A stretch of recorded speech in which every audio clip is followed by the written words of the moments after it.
Good morning, I'm Abby Phillips of the Finance News Network.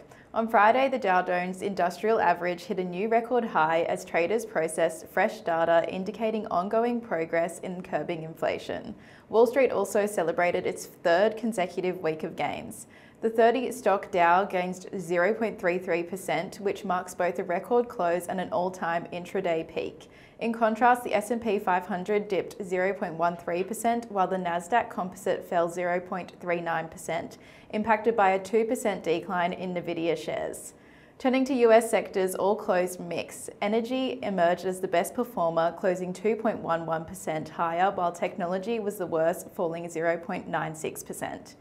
Throughout the week, major indexes extended their winning streaks, with the Dow and S&P 500 both rising approximately 0.6%, while the Nasdaq climbed nearly 1%.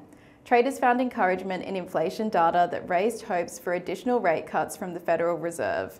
August's PCE price index, the Fed's preferred measure of inflation, rose by 0.1%, meeting economists' forecasts. On an annual basis, PCE increased by 2.2%, slightly below the anticipated 2.3%. Policymakers and investors alike are keenly watching for continued signs of easing inflation, which could open the door for lower borrowing costs and provide relief to both corporate and household balance sheets. Wall Street's upward momentum was supported by strong economic indicators, including lower than expected jobless claims reflecting a robust labour market.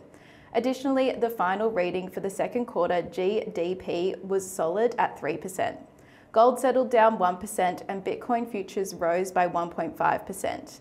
WTI crude experienced a 0.8% gain in volatile trading but ultimately ended the week more than 4% lower. Silver prices surged to their highest levels since 2012 this week, driven by expectations for further interest rate cuts from the Federal Reserve and stimulus measures from China. Turning to the local market, the SPI futures are pointing to a 0.3% gain. Thanks for watching. Have a nice day.